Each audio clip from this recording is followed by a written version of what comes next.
Syukur alhamdulillah pelaksanaan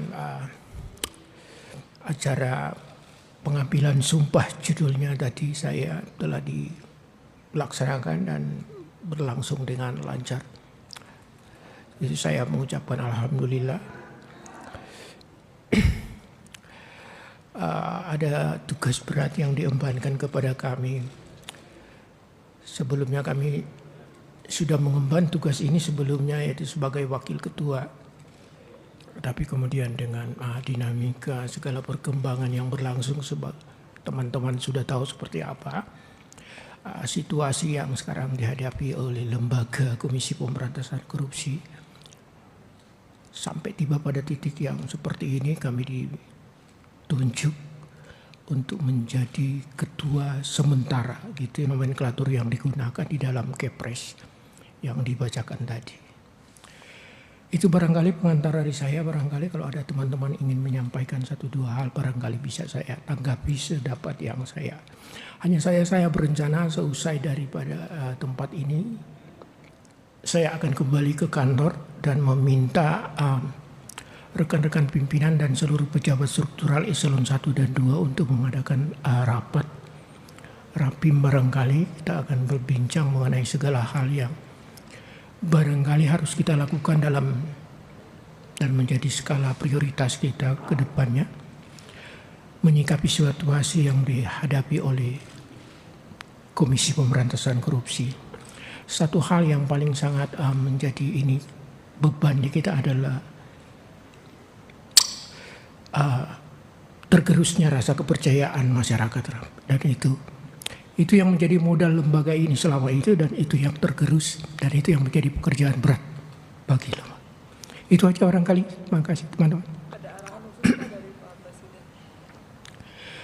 Beliau tadi cukup dengan mimik ini aja kami membaca, tetapi ada satu ucapan, hati-hati dalam melaksanakan tugas, mengemban tugas.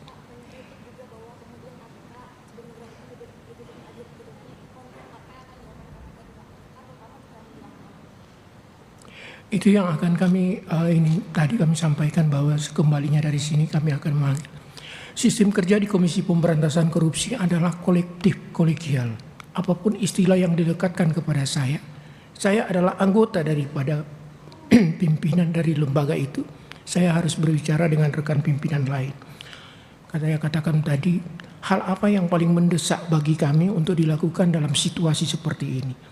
Terpentingnya itu tadi, bagaimana sedikit, dalam tanda kutip sedikit aja, memulihkan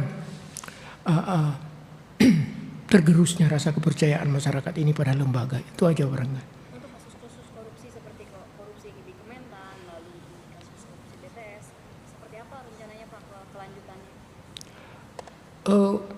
Yang Kementan kami ya, yang BTS itu Pak Jaksa Agung dan teman-temannya, kami tetap melakukan pemantauan dalam kapasitas Komisi Pemberantasan Korupsi sebagai lembaga yang mensupervisi segala penanganan perkara korupsi oleh pihak lain juga. Kami hanya sebatas sejauh ini memantau perjalanannya.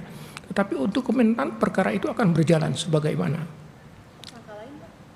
Tersangka lain maksudnya? Sejauh ini akan ada tambahan tersangka lain atau? Sejauh ini masih yang ada sekarang 3 tersangka untuk perkara Kementan. Yang sering ditanyakan oleh publik adalah keberadaan Harun Masiku dari awal Kemhan Firly ini untuk pemimpinan 1 tahun terakhir dari pimpinan KPK ini seperti apa nih Pak? Ketika kita melakukan rekrutmen terhadap deputi penindakan yang baru, saya memberikan, dan teman-teman pimpinan yang lain menanyakan apa yang bisa dia lakukan dengan sejumlah persoalan di kedeputian penindakan. Satu hal yang ingin kami tanyakan kepada dia, upaya penanganan terhadap penangkapan terhadap DPO Harun Masiku. Yang bersangkutan kemudian berkomitmen.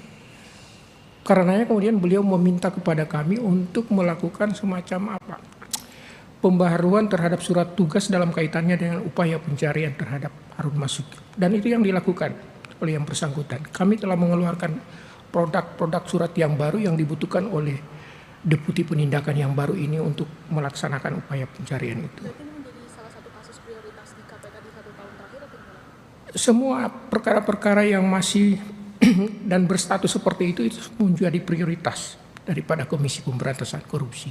Pak, ini kan tahun politiknya Pak, kira-kira apakah misalkan biasanya suka ada pelaporan terhadap misalnya dengan paslon atau tim ses berpolitik itu, apakah kita akan tindak oleh KPK Pak dalam masa ke depan ini Pak? Sudah ada pernyataan sebelumnya dari rekan-rekan pimpinan yang sebelumnya bahwa kita tidak menangguhkan segala bentuk laporan, kita akan bekerja dengan mekanisme yang ada. Penyelidikan dilakukan jika ada laporan-laporan itu, tidak ada menunda dan lain sebagainya. Karena kita bekerja tanpa tendensi urusan ini menyangkut politik dan lain sebagainya. Pak, untuk kasus yang menjerat Pak Firly sendiri, apakah ada bantuan hukum dari KPK seperti apa? Pada tahap ini termasuk materi yang nanti akan kami bicarakan dengan rekan pimpinan lain. Apakah perlu yang bersangkutan kita dampingi atau kita berikan bantuan hukum atau cukup sampai dengan saat keluarnya kepres pemberhentian sementara pada yang bersangkutan. Kalau untuk diperiksa Pak, apakah ada kemungkinan dari 4 pimpinan diperiksa lagi oleh Barreskrim atau Polda atau seperti apa? Pemeriksaan terkait kasus Pak Firly.